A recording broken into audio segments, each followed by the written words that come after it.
那我这里边讲一个我在读神学的时候，一个关于中国教会历史上一个很有名的一个人物，他姓习，是主席的习，叫习子直。他在清朝末年在山西临汾的那个地方，自幼呢非常聪明，然后呢就很年轻的就考中了秀才，成为一个在当地很有学问、很有名的一个人。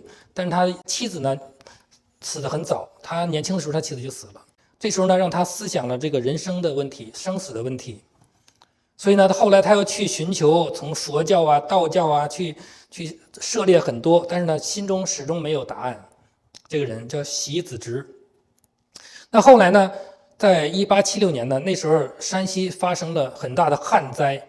那一年呢，有一个海外来的宣教士，他叫李修善牧师，他来到山西。他呢来到以后呢，他做了一件事情，就是发起了一个有奖征文，非常奇怪。现在大家觉得不太相信，那时候怎么就有这种活动？有奖征文就是他搞了一个题目，让呢当地那些秀才呀、那些人、那些学生来就是投稿，写一篇文章，是有奖的，3等奖，前3名有奖。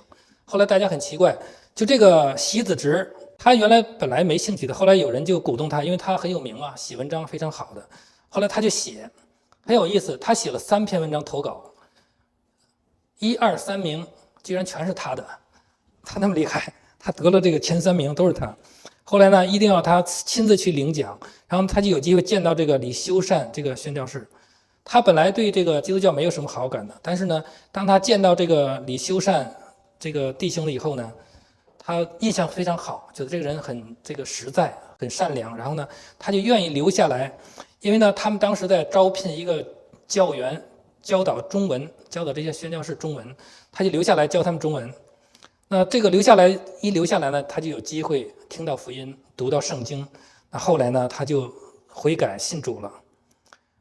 对了，我忘了说一件事情，就是他吸鸦片，就是他妻子过世以后呢，他就迷茫嘛，他就吸上鸦片了，而且吸得很厉害那个时候。但是呢，他信主以后，他就感觉这个不能再继续下去了。但是呢，大家可能都知道，这个鸦片呢，这个上瘾以后，要想戒掉非常难的，非常不容易的。但是呢，他知道他信主了，就不能还活在这样的光景之下，没有好的见证。你跟人家讲福音，人家说一看你这个样子，小脸煞白，然后呢不停的这个咳嗽，然后人家知道一看就是大烟鬼，你这个见证太不好了，所以他觉得一定要这个戒掉。